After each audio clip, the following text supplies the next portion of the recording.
ಸ್ವಾಮಿ ವಿವೇಕಾನಂದರ ಕೃತಿಶ್ರೇಣಿ 7 ಆತ್ಮ ಸ್ವಾತಂತ್ರ್ಯ.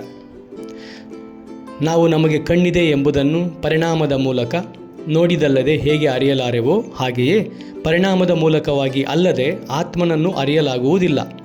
ಅದನ್ನು ಇಂದ್ರಿಯಗಳು ಅರಿಯುವ ಸ್ಥಿತಿಗೆ ತರಲಾಗುವುದಿಲ್ಲ. ನಾವು ಆತ್ಮ ಎಂದು ಅರಿತಾಗ ಮುಕ್ತರಾಗುವೆವು. ಆತ್ಮ ಎಂದಿಗೂ ಬದಲಾಗುವುದಿಲ್ಲ. ಅದು ಮತ್ತಾವ ಕಾರಣಕ್ಕೂ ಒಳಗಾಗುವುದಿಲ್ಲ, ಏಕೆಂದರೆ ಅದೇ ಕಾರಣವಾಗಿರುವುದು. ಅದು ಸ್ವಯಂಭೂ, ಮತ್ತಾವ ಕಾರಣಕ್ಕೂ ಒಳಗಾಗದು. ಯಾವುದಾದರೂ ಒಂದನ್ನು ನಿಮ್ಮಲ್ಲಿ ನೀವು ಕಂಡು ಹಿಡಿದರೆ ಆಗ ನೀವು ಆತ್ಮನನ್ನು ಕಂಡು ಹಿಡಿದಂತೆ, ಆತ್ಮನನ್ನು ಅರಿತಂತೆ. ಸ್ವಾತಂತ್ರ್ಯ ಮತ್ತು ಮುಕ್ತಿ ಇವುಗಳಲ್ಲಿ ಒಂದನ್ನು ಬಿಟ್ಟು ಮತ್ತೊಂದು ಇರಲಾರದು. ಮುಕ್ತರಾಗಬೇಕಾದರೆ ಪ್ರಕೃತಿಯ ನಿಯಮಗಳಿಗೆ ಅತೀತರಾಗಬೇಕು. ನಾವು ಅಜ್ಞಾನಿಗಳಾಗಿರುವವರೆಗೆ ನಿಯಮವಿರುವುದು. ಜ್ಞಾನ ಬಂದೊಡನೆಯೇ ನಿಯಮವೆಂಬುದಿಲ್ಲ. ನಾವು ಸ್ವತಂತ್ರರು ಎಂದು ಗೊತ್ತಾಗುವುದು. ಇಚ್ಛೆ ಎಂದಿಗೂ ಸ್ವತಂತ್ರವಾಗಲಾರದು. ಇದು ಕಾರ್ಯಕಾರಣಗಳ ನಿಯಮಕ್ಕೆ ಒಳಪಟ್ಟಿದೆ. ಇಚ್ಛೆಯ ಹಿಂದೆ ಇರುವ ನಾನು ಸ್ವತಂತ್ರನು, ಅದೇ ಆತ್ಮ.